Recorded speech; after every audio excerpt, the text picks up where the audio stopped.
Welcome back. You're watching NSE FinWiz powered by CNBC TV 18 Season 3, and today we're at the Navi Mumbai campus of eClerx Services.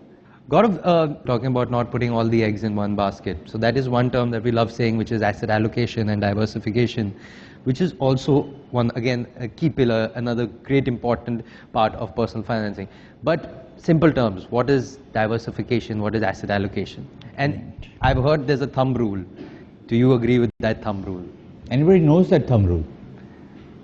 Okay. Okay. So, good. So don't go for that thumb rule. In any case, it's not valid. So it makes your life easier. Lot many times what we hear is that the younger you are, you should be putting more money into equity. When you keep growing, reduce your equity component, and that's not true. You need to look at what are you saving money for. If you are saving for an event in life, which is going to happen at the end of 2 or 3 years, pick up a debt-based instrument. Now I'll try and give you some examples of what is debt-based, because debt again could be a kind of financial jargon for few. So a fixed deposit is a debt-based. Any kind of investment where you get interest, except debt funds. Debt funds is again a product where you get dividend. So put into those instruments. You can put in fixed deposit, national savings certificate, though they have a longer maturity. There could be recurring deposit, there could be some bond, some debenture. But if you are saving for an event which is likely to occur in next 2 to 3 years, you pick up a debt-based instrument. If you are saving for something which is going to happen after 7, 8, 9 years or beyond, look at equity. Now, equity is an asset class. There are various ways to invest.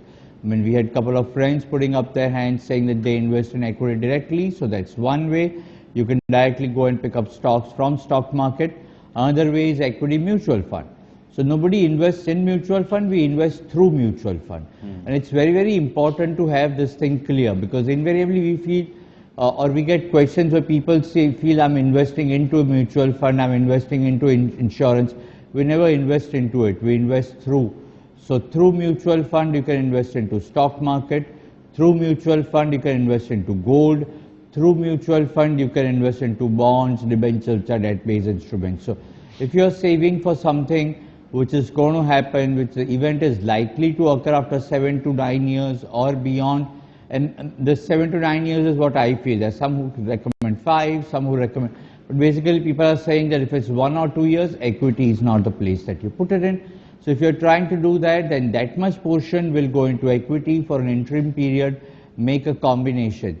So it's like in your overall portfolio, you will have certain amount of debt, you'll have certain amount of equity, you'll have certain amount of gold.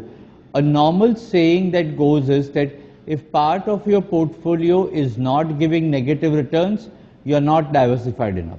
When we're typically planning our portfolio, or when I'm calculating the net present value of how much I need to invest today to have a particular amount, say 20 years down the line, the inflation rate that we take. Now, typically we take 5%, 6%, saying that's what it has been. But do we become pessimist and say let's take an 8% when I'm calculating how much money I need to invest, or do I become a little more optimistic and say it's 6% today, it'll be probably 4% at an average over the next 20 years. So what do you think is the right number for the inflation rate that you should take when planning your portfolio? Sure. How should you want to do that? Well, Rajat, what you've asked is a very important question as to what rate do you assume, because that is going to determine what money you're going to accumulate. Well, it's always better to be pessimistic, to think that why not prepare for an inflation rate to be 8% and have that excess money in case inflation is 4% over a period of time. Second element, when we're talking about 8% is general inflation rate. Now, if you break it up into smaller parts, the food inflation, the education, the medical inflation, their figures are far more than 8%. So the benchmark, I mean, when you get into the details, obviously you'll find the education and medical inflation is far more than 8%. So when you talk about CPI, I would suggest personally that you be pessimistic in your approach. There's no harm in having more money that is with you. Overall, when you start planning from today, you will take the worst case scenario, which possibly would be 8%. After which, you have to keep in mind that there is going to be inflation even after you retire. Inflation doesn't retire with you, right? So you need to make some provisions. You need to have some investment options which help you beat inflation even then. we all have our goals divided into our needs and desires.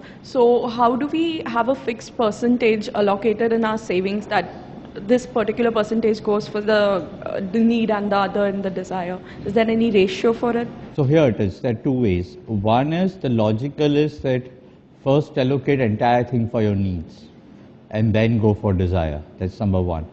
Alternatively, prioritize. Pick and choose, because it's up to you. You have to decide that this is my priority. So you can either prioritize one way. Second is do all your needs and then desires later on. Third is that you can probably pick up the near-term needs first and then the desires and then the long-term needs later on. You're watching NSE FinWiz, powered by CNBC TV 18 Season 3. It's time for a very short break. Don't go anywhere. We'll be right back.